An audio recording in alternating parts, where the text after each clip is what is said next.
Ready to roll? Howie, what was your reaction to the story about Carson Wentz? I didn't even get a chance to say good afternoon, welcome to Indy. You didn't give me an opening moment. I just wanted to see that everyone had their stuff. We can talk to you in a while. Yeah. We know Carson. We know what kind of teammate he is. We know what kind of leader he is.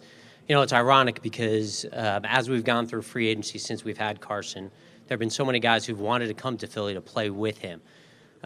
So, you know, none of that is any issues to us. We're incredibly excited about having him as our quarterback and excited about this season. Howie, you have a lot of moving parts on your offensive line right now with Brandon recovering from his Achilles, Jason considering retirement, and JP, 38 years old. With regard to Kelsey, have you heard from him? 37. 37. With regard to Kelsey, have you heard or talked to him about that?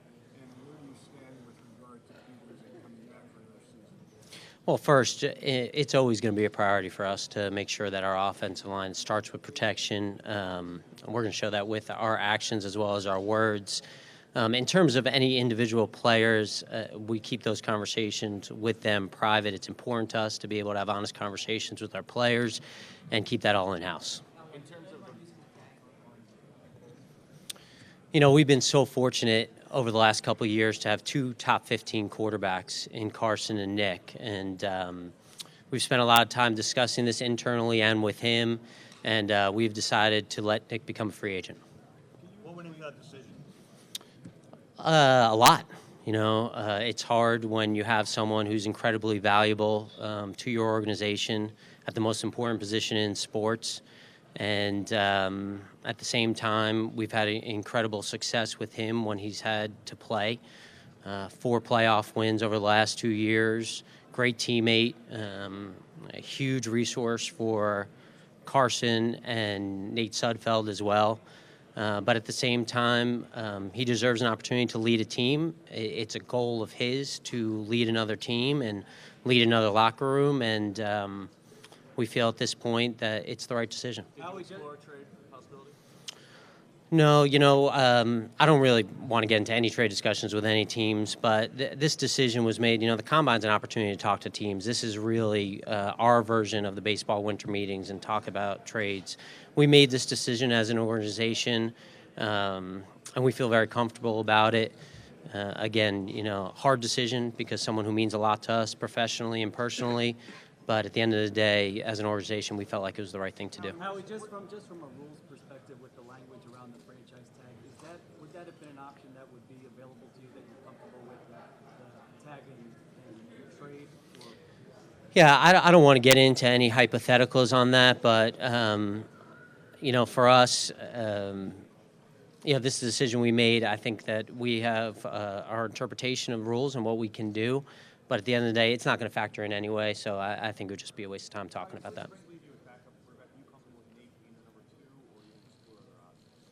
You know, we're going to explore every option on our football team to improve our football team. But we have a lot of confidence in Nate. He's had an incredible opportunity to learn from 2 of the best quarterbacks in the National Football League. And this is a big opportunity for him, a big year for him. We're really excited about Nate Sudfeld. To go back to the offensive line, Jason is 37, as you said. In terms of eventually replacing him, how do you view Mailata and Vice in that capacity? Yeah, and I think you also have to add in Matt Pryor, you know, a guy who played tackle and we drafted last year. Those guys need opportunities. They need to continue to grow. It's important for us and our coaching staff, and Coach Pederson and staff deserve a lot of credit for this, to develop our players that we draft. They all have talent, but we also have to make sure that we continue to add players at that position because it's such an important position. With Peters, how do you evaluate him at his age and determine whether or not he's still going to be a valuable player at his age? Yeah, he's not a normal human being. I mean, he is a freak. He's a first ballot Hall of Famer as a player, as a person. So normal rules don't apply when it comes to Jason. But again, I just go back to everyone on our team, anyone who's a free agent, anyone we have decisions on. You know, those are discussions we'll have with those players individually. When you're talking about these guys who've been so valuable to the franchise and having to make tough decisions, when you were kind of coming up through the ranks, was there an example or a lesson you learned about kind of how to deal with that type of situation that's different than your everyday decisions? That is such a loaded question. I think that the hardest thing we have to do is separate the emotion from it. And quite frankly, we're an organization led by our owner and led by our head coach that emotion plays a part in some of the decisions we make. We get attached to our players because they do so much for us. And I don't know that that's ever going to go away as long as this leadership's in place and as long as, we're led by Jeffrey and Coach Pederson. So we try to balance those things, but it's hard. It's hard. And in this day and age, it's hard also for guys to spend their whole career with one team. There is a lot of player movement, but I can tell you that with all the evaluation we do, and we do a lot of subjective and objective evaluations of our players, that at the end of the day, those things don't matter.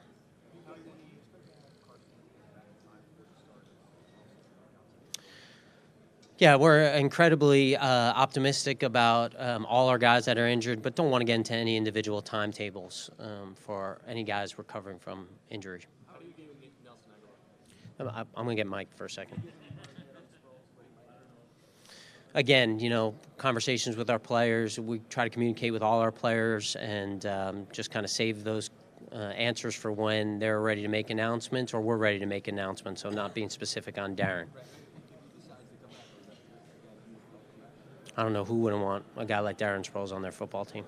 How do you view Nelson Aguilar? Nelson Aguilar has been an incredibly productive player for us. It's great when your draft choices are productive, and he's got an incredible work ethic, a great skill set, and just continues to grow. How do you view free agency this year compared to the importance of the draft that you guys have now you guys coming up and everything like that? Is that more of a source for getting players for you this year as opposed to free agency? Yeah, I don't know that we look at them as independent entities. I think we look at kind of the whole, all the opportunities to add players, whether that's in free agency or the draft or the trade market, and try to do whatever we can to improve our football team. That's our goal. We have a lot of work to do here. It starts in Indy. We're really excited about being here and improving our football team, and that's what we're going to do. We're going to try to improve our football team. We want to continue to give our coaches talented players and continue to win games. How much of what you do this offseason will be in mind with Carson's eventual extension, whether it comes this year or next, whenever? How much do you have to keep that in mind when you're doing this? For sure. All the young players that you have under contract that you've drafted, you want to keep in mind the possibilities of extending them and keeping them. But at the same time, we're going to try to improve our football team. I mean, from the standpoint of Carson's obviously going to require a larger portion of the salary cap eventually. Do you have to keep that in mind? For sure. You have to plan, and you have to plan knowing that you have an extremely talented quarterback and that you want to have a guy at that position.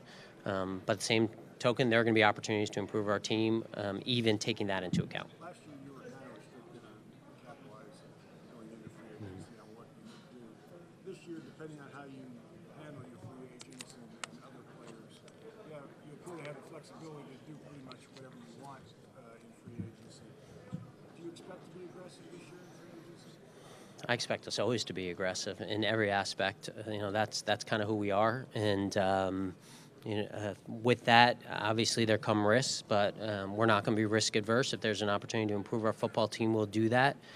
But like you said, we have the flexibility. We're not going to use the cap as an excuse, but we're also going to try to be smart about it. Howie, with the focus on compensatory picks, does that make it more desirable to make trades as opposed to pursuing free agents? Yeah, again, it goes back to the value of the trade, and those compensatory picks are added bonus for us, and we look at that when we are trying to decide who we're signing in free agency, who we're retaining, who we're not. But at the end of the day, we just want to add good players that fit our culture, and that's what we'll continue to try to do here. What factor into thinking cloud, and are you expecting to help yourself?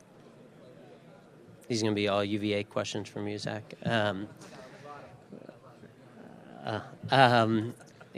Rodney has been an incredibly valuable player since we signed him as a free agent.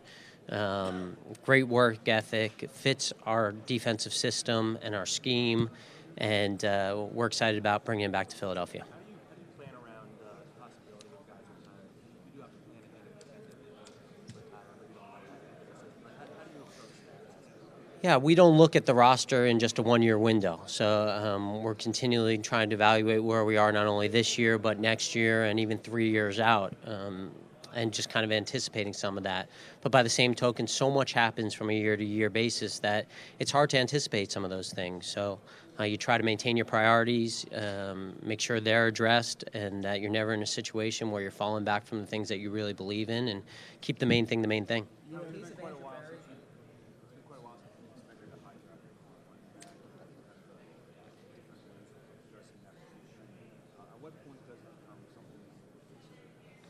Well, I think there's different ways to skin a cat. You know, we won a world championship 2 years ago, and we got LeGarrette in free agency in May, and traded for Jay, and I had traded for Darren Sproles at that time, and then had some late picks and undrafted free agents that work out.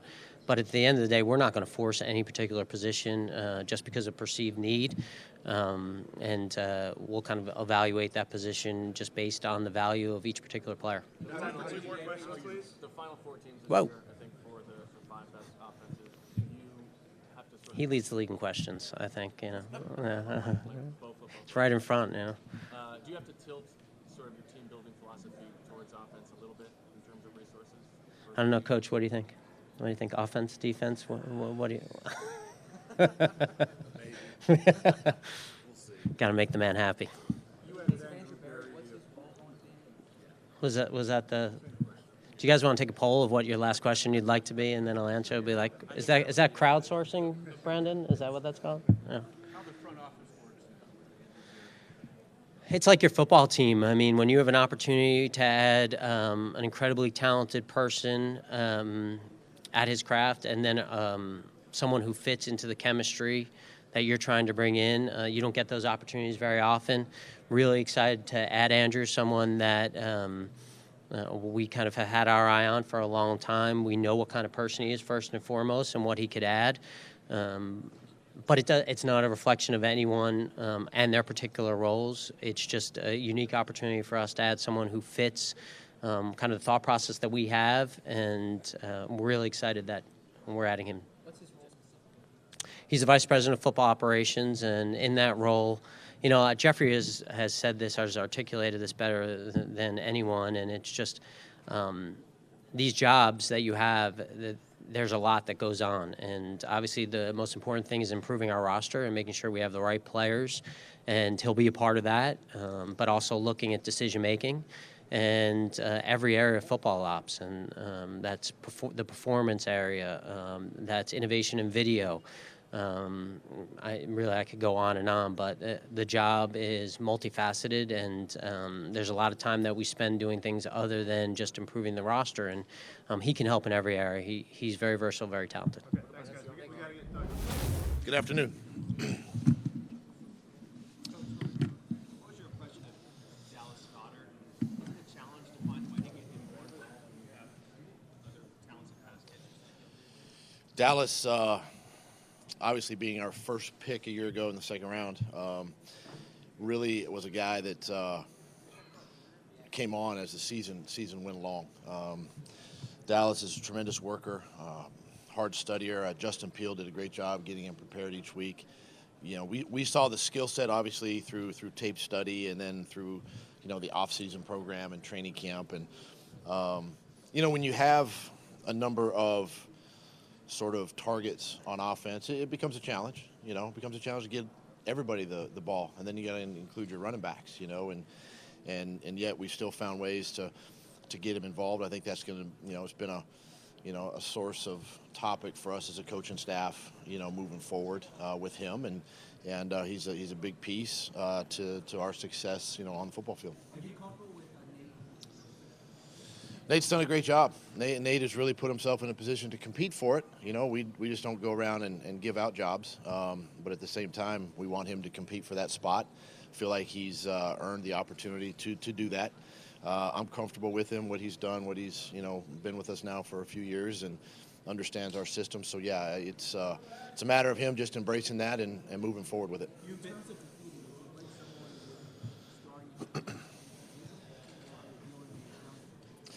Not necessarily. I think it can go both ways. I mean, you've seen what we've done the last couple of seasons, really since I've been here. We had Chase Daniel the first year, then, of course, Nick the last 2 years.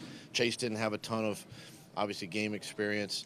Nick had, and when you're kind of have that quarterback in the waiting, so to speak, in a guy like Nate, who's seen a lot of football the last couple of years, it's a great opportunity for him. So you can kind of go either way. You can kind of go with a younger guy. You can kind of bring in a veteran free agent, but at the same time, I want Nate to compete for it and see where he's at. What about Nate's skill set do you like? Well, I think number one, he's obviously I like his size. He's got a really good arm. He's accurate. Continues to work his mobility, his pocket presence, his awareness. I think one of the things we saw this year, even though he was limited, obviously not many game reps, but the stuff we saw in practice is how well he's really become comfortable with our offense, how he prepares our defense, during the course of the week. And he's a smart quarterback. I mean, he's highly intelligent.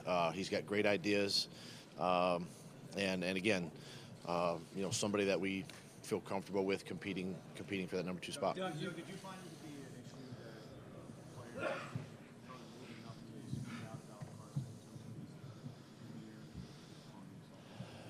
in Well, I mean, listen, we know how we all feel about Carson. Carson's our quarterback. I love everything about Carson Wentz and the way he attacks his job every single day, the way he competes, the way he embraces the locker room. And so I don't put a lot of weight in that, a lot of stock in that. I mean, it's his performance on the football field, obviously, and he understands where he's at. He understands he's got to stay on the field. Obviously, he knows that, but at the same time, guys really rally around him. They support him, and he's one piece. He's not the entire football team, and we do this thing as a team, and he's a part of that. You said is there anything that he can do better in terms of his relationship? I think what he's doing and what he's been doing kind of speaks for itself. The guys really respect him. His play on the football field obviously is the ultimate factor. I think that's where guys can rally around him and what he's shown us in 3 seasons. And listen, when you're the guy, you touch a lot of people, and you got to continue to touch a lot of people and reach out to a lot of people. And no different in my case, as the head football coach, I got to continue to build relationships and just bring those along. So, he's the quarterback, and we just continue to grow together in that realm. Were you surprised by the story, or did you think it was? Those are things we'll discuss as the offseason goes. Jason's been a big part of our success and been around him for a lot of years now. So those are things we'll talk about as we move forward.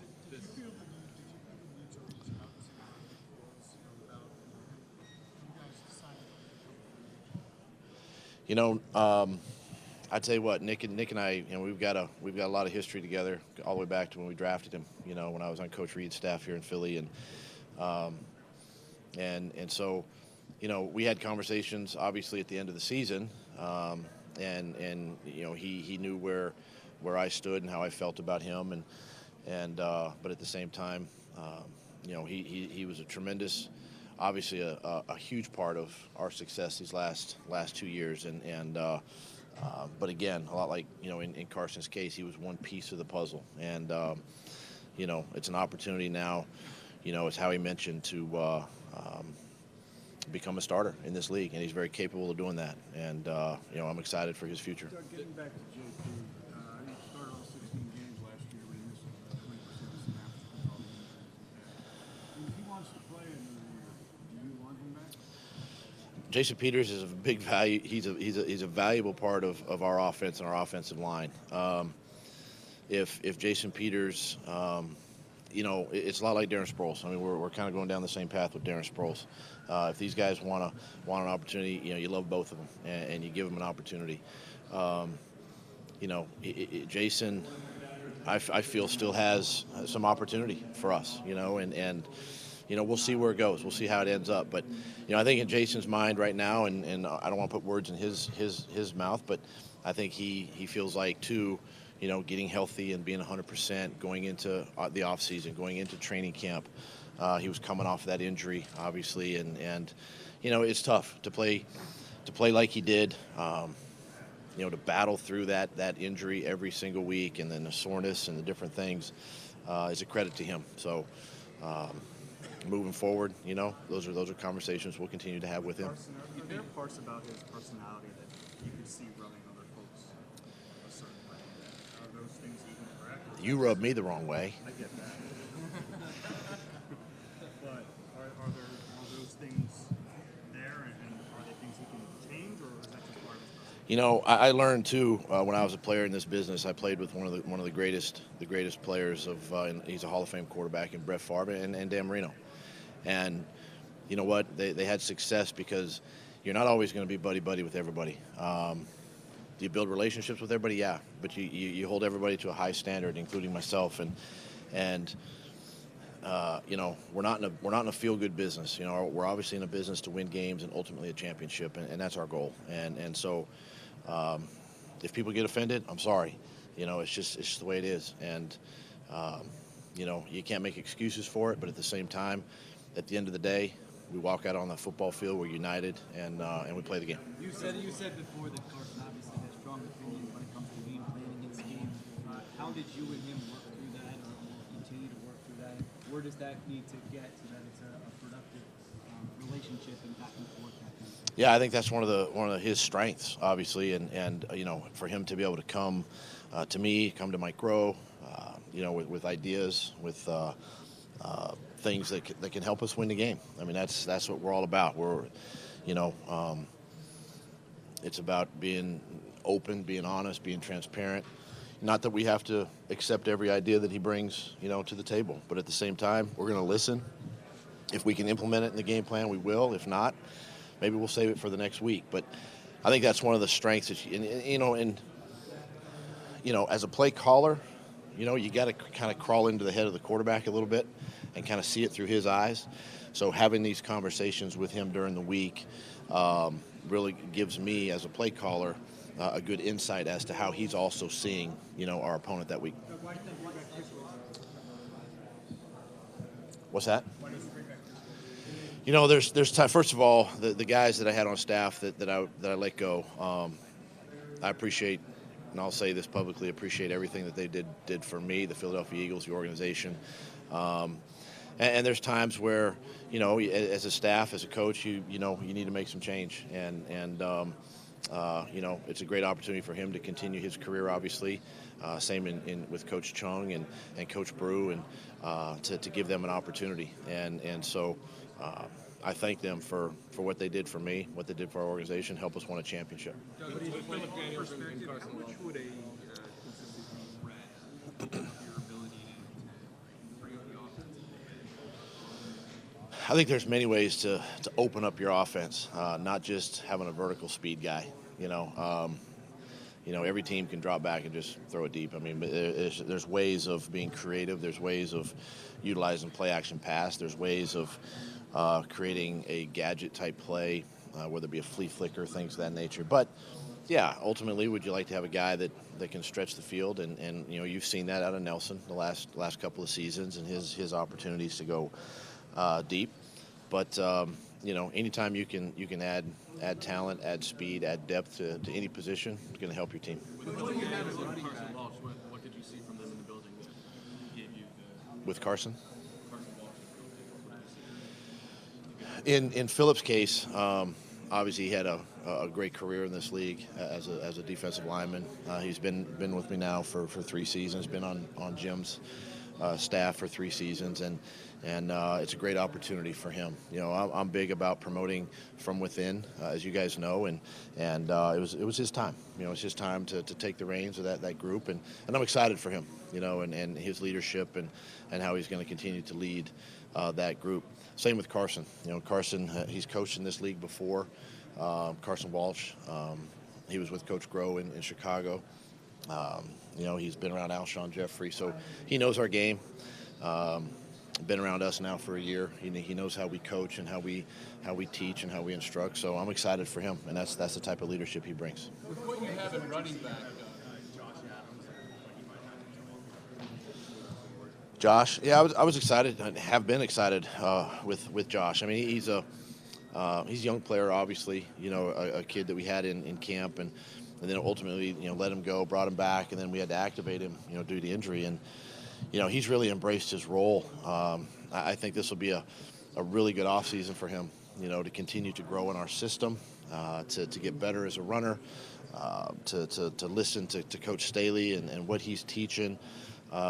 Showed some flashes last year, and so I'm excited for him, you know, moving forward. Speaking of running back, with what you have there, do you think you'll be all right if you add like a rookie to that group, or do you really think you need like a strong veteran running back to come in and make that group strong? Yes. It was an or question. Oh, it was. Oh, I'm sorry. I think you can go either way. I think you still got to continue to add talent. You got to add depth, value to your team. You know, and you've seen us do it in many ways these last couple of years. Howie alluded to it, you know, in his comments. You know, we won a championship with a rotational system. And I think, honestly, you know, you look at a lot of teams around the league, and, you know, they're usually a two-back type operation. So whether it's another veteran free agent or through the draft, those are things that we're going to explore in the next few months. 2 more questions, please. Player this week? You know, this week is just a great opportunity for coaches, myself. You know, we haven't spent as much time with these guys. So, you know, obviously character is big, in my opinion. You definitely want to see their skill set when they get on the football field. And then I think third is you know, a lot of it's kind of off the field. Their interaction with teammates, you know, and then you know, throw in a fourth. What do they know? How much do they know of their own system, offensively, defensively, and those kind of give us an insight to the players we see this week. How do you look at Nelson Aguilar, the way he performed 2 years ago compared to last year going forward? Yeah, Nelson. Oh man, love this guy. I mean, he's first one in, last one out. You know, and he's a hard worker. Spends time before and after practice. So can't say enough good things about Nelson Aguilar and what he's brought to the table and what he will continue to bring. And you know, I think last year you look at the amount of guys we had, and of course we added Golden, you know, midseason, and you know, listen, I'm not going to stand up here and say it didn't affect Nelson because I think it did. You know, and trying to get it. You know, the question was asked earlier about getting everybody the ball, and it's a challenge. You know, when you break down a game, and yet Nelson didn't complain. He came to work every single day. He put in the time. He put in the work, and was a huge part of what we did and getting us into the divisional round, you know, this year. So I'm excited. Love working with him, and I think there's great things ahead. All right, thanks, guys. Thank you.